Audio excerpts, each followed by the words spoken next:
Bonjour à toutes et à tous, je suis vraiment ravie de vous retrouver aujourd'hui pour le 37e épisode de ma chaîne YouTube. J'espère que vous allez bien. Je vous retrouve aujourd'hui pour vous parler des relations d'emprise. Donc cette réflexion émane vraiment d'une de mes prises de conscience, de mes réflexions que je voudrais vous partager aujourd'hui. Parce que je pense que ça peut être très utile pour pas mal de monde. Effectivement, je me suis rendu compte qu'en fait, les relations d'emprise, notamment lorsqu'elles se déroulent dans le couple, parce qu'en fait, je me suis rendu compte que le couple, c'était vraiment l'espace le plus intime, en fait, l'espace dans lequel on rejoue le plus nos blessures, et notamment nos blessures de l'enfance. Et en fait, à partir du moment où il y a un jeu qui a un sujet, on va dire, qui a eu des traumatismes dans son enfance, a souffert de l'abandon, de la trahison, du rejet de ses parents ou de ses proches en tout cas, eh bien en fait il va nécessairement rejouer indéfiniment dans ses relations aux autres ses blessures, et donc on va avoir forcément des relations qui vont dysfonctionner.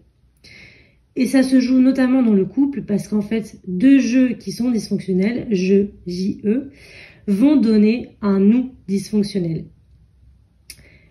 Et c'est terrible parce que du coup, on rejoue en permanence ce qu'on a vécu enfant et on se protège de l'autre parce qu'on a peur qu'il nous rejette à nouveau, qu'il nous abandonne à nouveau, qu'il nous trahisse à nouveau.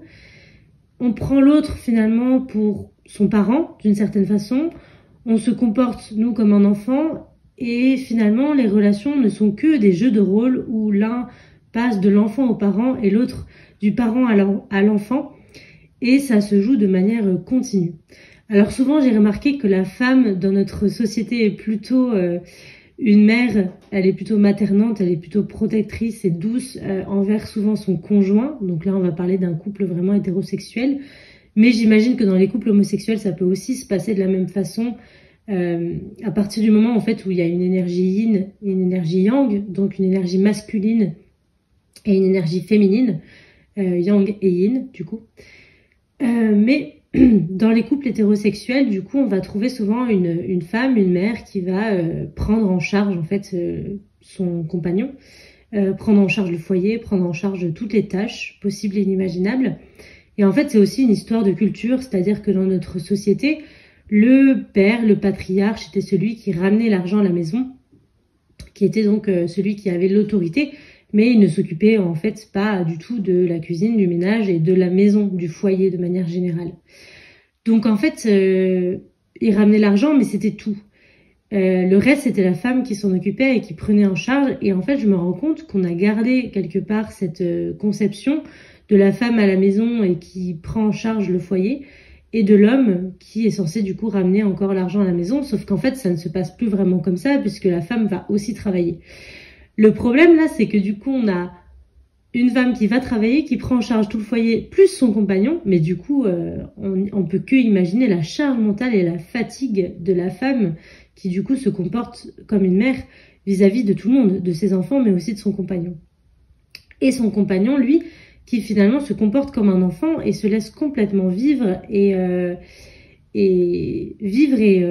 passif en fait, ne porte pas la charge mentale, la charge du foyer. Donc on peut très bien imaginer qu'en fait à un moment donné ça dysfonctionne. Enfin, c'est pas qu'à un moment donné ça dysfonctionne, c'est que dès le départ, à partir du moment où il y a des rôles qui s'instaurent, des personnages qui se font front en fait, qui fonctionnent, qui essayent de fonctionner en tout cas ensemble alors qu'ils dysfonctionnent au départ, et bien du coup on va avoir une relation d'emprise qui va s'installer.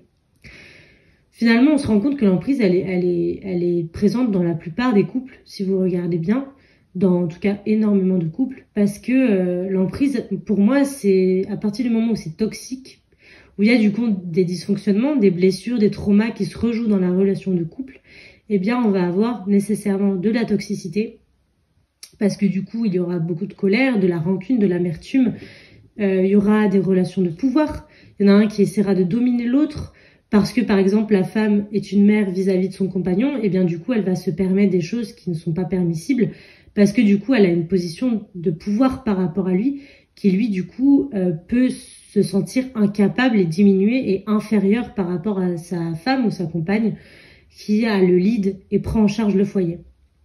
À l'inverse, du coup, ce compagnon qui en fait se comporte comme un enfant va du coup par moments dominer l'autre en se comportant par exemple comme un père à des moments. C'est vraiment, les rôles sont complètement interchangeables en fait parce que au départ c'est deux enfants qui sont blessés et donc deux enfants blessés en fait vont seulement jouer des rôles mais ils ne sont en fait ils ne sont pas capables en fait de prendre la responsabilité de leurs actes, de leur bonheur, de leur comportement, de leur traumatisme en fait pour devenir acteurs de leur vie. Ce sont en fait d'éternels enfants immatures et blessés qui ne vont faire que rejouer des traumas de leur enfance dans leur couple et donc en fait ils passent de père, de mère à enfant et ces rôles sont complètement interchangeables. Voilà. Mais de l'extérieur, effectivement, on peut se dire qu'il y en a un qui prend peut-être plus le rôle, par exemple, de parent que l'autre. C'est assez visible, en fait. Moi, je m'en suis rendu compte, même physiquement, on le voit. C'est-à-dire que les mères qui prennent tout sur leurs épaules, on le voit parce qu'elles sont fatiguées sur leur visage et elles ont les traits tirés, elles sont souvent plus vieilles que leur âge.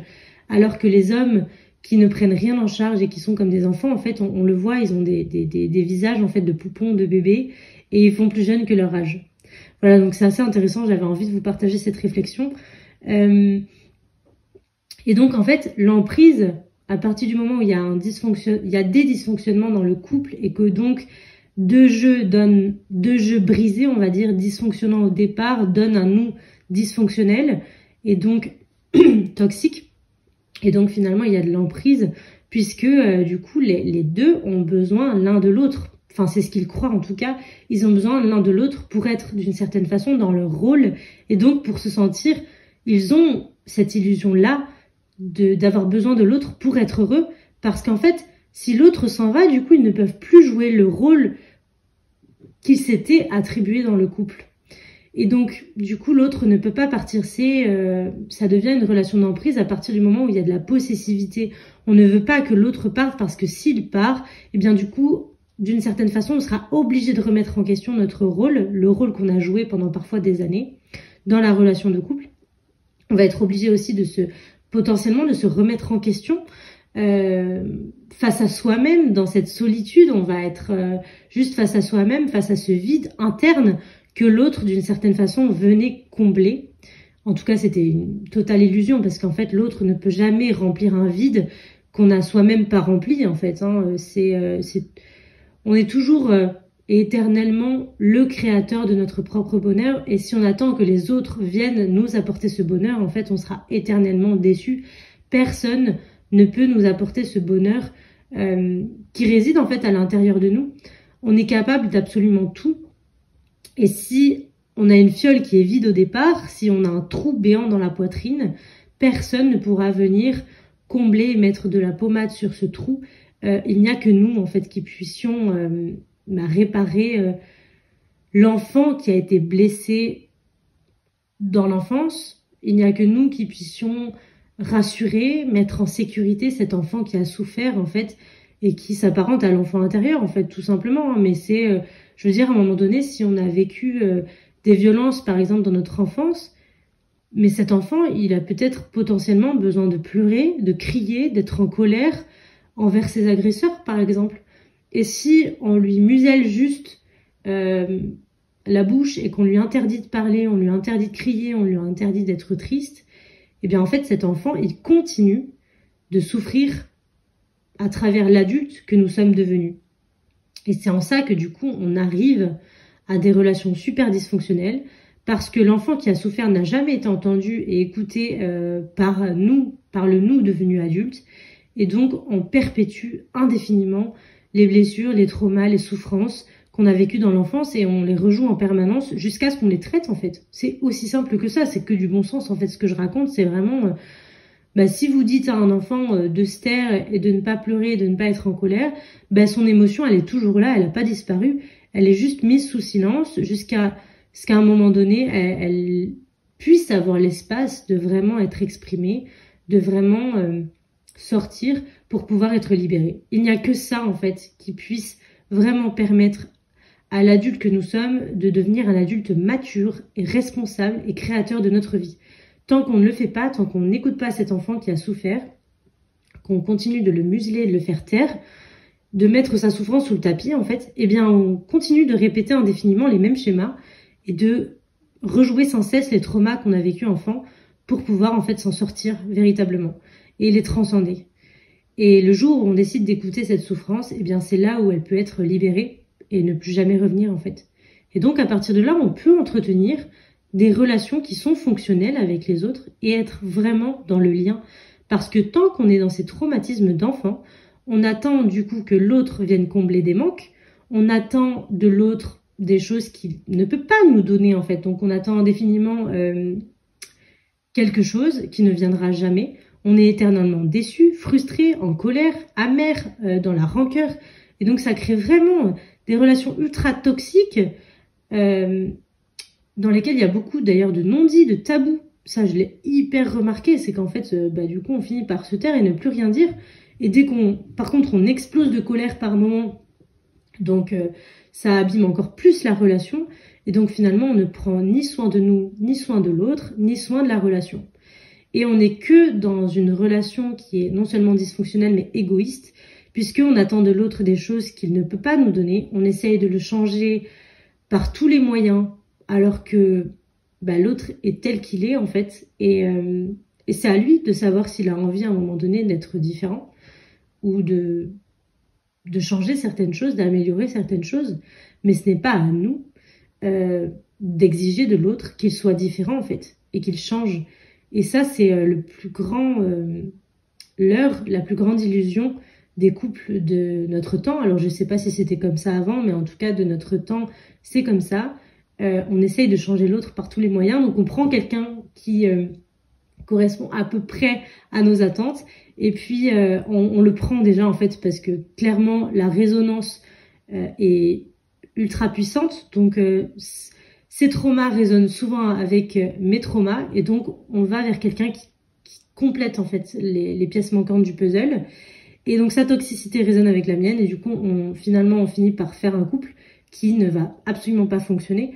Puisque, du coup, après, on va essayer par tous les moyens de changer les choses chez l'autre. Et en fait, de base, déjà, on a choisi l'autre parce qu'il y avait une résonance traumatique. Donc, c'est là où c'est la plus grande illusion du siècle, c'est qu'en fait, on ne peut pas avoir une relation qui fonctionne si déjà, de base, on part sur des traumatismes en commun, en fait. Donc voilà, clairement, les dysfonctionnements viennent des traumas de l'enfance, ça c'est pour moi une évidence, et tant qu'on ne va pas chercher ce qui s'est vraiment déroulé dans notre enfance, on va continuer de perpétuer des traumas dans toutes nos relations, parce que là j'ai parlé du couple, mais c'est présent dans toutes nos relations. On attend des autres qu'ils viennent combler ce manque, qu'ils viennent répondre à des attentes, qu'ils viennent en fait nous secourir, nous sauver et nous donner le bonheur qu'on attend, sans s'imaginer une seule seconde qu'en fait, le bonheur qu'on souhaite avoir, qu'on souhaite vivre dans notre quotidien, en fait, c'est nous qui pouvons, et nous seuls, qui pouvons nous l'apporter à nous-mêmes. Et c'est ça qui est incroyable, en fait, c'est qu'une fois qu'on a compris ça, et qu'on va vraiment à la recherche de notre propre bonheur, en fait, on n'a plus besoin des autres. On n'a plus besoin des autres pour venir combler quelque chose. Et donc, c'est là où on commence à entrevoir des relations qui sont dénuées de toute toxicité, puisque les autres sont tels qu'ils sont, on les accepte tels qu'ils sont, on choisit nos relations du coup, et on n'attend plus de personne qu'on vienne nous sauver ou nous apporter notre bonheur. On sait que de nous-mêmes, on peut en fait nous apporter tout ce dont on a besoin. Donc c'est incroyable en fait, on gagne en autonomie, en indépendance et en pouvoir. C'est juste incroyable. Et c'est pour ça que là aujourd'hui je fais cette vidéo, parce que je me dis moi c'est vrai que dans mes accompagnements, je pousse vraiment les patients à aller chercher leur pouvoir personnel, parce que pour moi, c'est ça qui nous sauve véritablement, et c'est ça qui nous permet d'être heureux et de vivre une vie alignée et épanouissante. Tant qu'on remet notre pouvoir dans les mains de quelqu'un d'autre, tu es responsable de mon bonheur et sans toi, je ne peux pas vivre. Mais en fait, c'est déjà terrible pour l'autre parce que ça lui met une pression d'enfer, parce que du coup, on l'emprisonne d'une certaine façon, sans le faire exprès, mais on l'emprisonne quand même. Il est attaché à nous, en fait. Et En plus de ça, du coup, en fait, on n'est pas libre, on n'est clairement pas libre. On est attaché au regard des autres, on est attaché aux autres pour qu'ils viennent combler ses manques. Et donc, on est complètement dépendant des autres, tout simplement. Voilà, j'espère que cet épisode vous a plu. N'hésitez pas à l'aimer, à le partager autour de vous et à le commenter. Ça me fait super plaisir de vous le lire à chaque fois. Donc vraiment, n'hésitez pas. Et n'hésitez pas non plus à vous abonner à ma chaîne YouTube. C'est génial de voir tous vos nouveaux abonnements. Voilà, je vous dis à très bientôt pour un nouvel épisode.